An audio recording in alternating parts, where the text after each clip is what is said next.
আমাদের দাবি হচ্ছে ধর্ষকের সর্বোচ্চ শাস্তি নিশ্চিত যাতে হেলায় না ফেলে থাকে, হেলায় ফেলে রাখলে ওদের সাহস দিন দিন বাড়তেই থাকবে, বরঞ্চ কমবে না।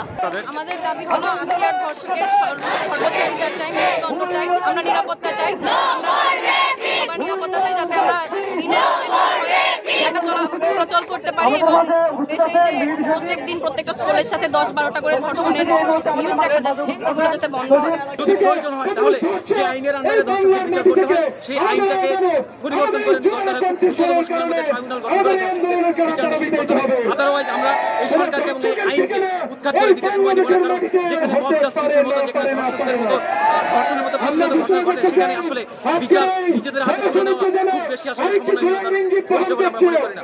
এটা ধর্ষকের কালো হাত বোঝাতে ইউজ করা হয়েছে। আমরা জন্মের পর থেকে যখন বুঝতে শিখছি, যত নিউজ আমরা শুনেছি ওইরকম পাইনি। তাহলে কি বোঝাচ্ছে যে কালো হাত বেড়ে যাইতেছে?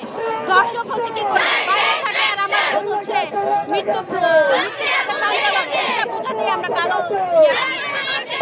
দর্শকের বিরুদ্ধে $0 শিকার হচ্ছে, মাপ নাই, দর্শকের শিকার হচ্ছে। এই আইন শুধু কি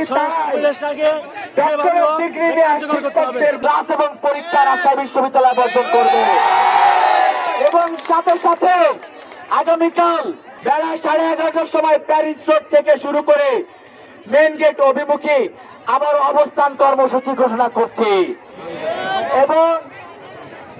এবং আমাদের একটাই দাবি, সেটা হলো যত দ্রুত সম্ভব বিশেষ ট্রাইব্যুনাল গঠন করে শুধুমাত্র আসিয়া না, তনু থেকে শুরু করে খাদিজা থেকে শুরু করে সকল ধর্ষকের, সকল ধর্ষিতার বিচার নিশ্চিত করতে হবে বিশেষ ট্রাইব্যুনাল গঠন করে এবং সাথে সাথে ধর্ষকের শাস্তি হিসাবে এমন ভয়াবহ শাস্তি নিশ্চিত করতে হবে, আইন প্রণয়ন করতে হবে যাতে ধর্ষণ করার মনোভাব পোষণ করার আগে 100 বার ভাবে।